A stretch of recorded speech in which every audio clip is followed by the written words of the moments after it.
சிவாலயமும் அதன் பலன்களும். இன்று நாம் அறிந்து கொள்ள போகும் சிவாலயம் அக்னீஸ்வரர் திருக்கோவில், திருக்காட்டுப்பள்ளி, திருவையாறு கல்லணை சாலையில் திருவையாறுக்கு மேற்கே 15 கிலோமீட்டர் தொலைவில் குடமுருட்டி ஆற்றின் தென்கரையில் மேலை திருக்காட்டுப்பள்ளி என்ற இந்த ஆலயம் அமைந்துள்ளது. நமது கோவில்களின் முழுமையான தல வரலாறு அறிந்து கொள்ள முழு நீள வீடியோக்களை இங்கே கிளிக் செய்து பார்வையிடுமாறு வேண்டுகின்றேன்.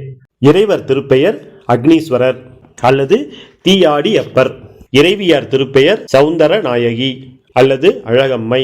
வழிபட்டோர் திருமால், பிரம்மன், சூரியன், பகீரதன், உறையூர் அரசி, அக்கினி மற்றும் இந்திரன். தேவார பாடல் பெற்ற திருக்கோவில், அக்கினி வழிபட்ட தலம். எனவே கோயிலுக்கு அக்னீஸ்வரம் என்று பெயர். இந்த ஆலயத்தில் அக்னி தீர்த்தம் கிணறு வடிவில் உள்ளது. இங்கு மூலவர் அக்னீஸ்வரர் சுயம்பு லிங்கமாக அருள்பாலிக்கிறார். நவகிரக சன்னதியில் எல்லா கிரகங்களும் சூரியனை பார்த்தவாறே அமைந்துள்ளன. இத்தலம் மேலை திருக்காட்டுப்பள்ளி என்று அழைக்கப்படுகிறது. இந்த ஆலயத்தில் உள்ள யோக தட்சிணாமூர்த்தி மிகவும் விசேஷமானவர். இந்த ஆலயத்தில் நம் பாவங்களுக்கு தண்டனை அளிக்கும் வேலை நவகிரகங்களுக்கு கிடையாது. நவகிரக சன்னதியில் எல்லா கிரகங்களும் சூரியனை பார்த்தவாறே அமைந்துள்ளன. அனைத்து நவகிரகங்களும் பாவண்ணா வடிவில் அமைந்துள்ளன. மூலவர் 4 படிகள் பூமியில் சற்று கீழே அமைந்துள்ளார். படிகளில் இறங்கி மூலவரை சுற்றி நாம் வலம் வரலாம். அம்பாள் சன்னதி தெற்கு நோக்கியது. நின்ற திருக்கோலம். மூலவரை சுற்றி வரும் பிரகாரத்தில் கோஷ்ட மூர்த்தியாக யோக தட்சிணாமூர்த்தி அருள்பாலிக்கிறார்.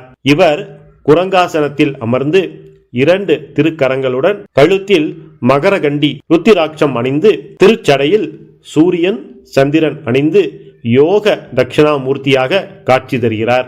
இவரை வழிபட்டால் திருமணம், கல்வி, செல்வம் மற்றும் யோகங்களை நாம் பெறலாம். பிரம்மாவிற்கு உண்டான சாபம் நீங்கிய தலம் இதுவாகும். இத்தலத்தில் விஷ்ணு பகவான் ஸ்ரீனிவாச பெருமாள் என்ற திருநாமத்துடன் தனிச்சன்னதியில் அருள்பாலிக்கிறார். கலப்பை ஏந்திய சனி பகவானை இங்கு நாம் தரிசிக்கலாம்.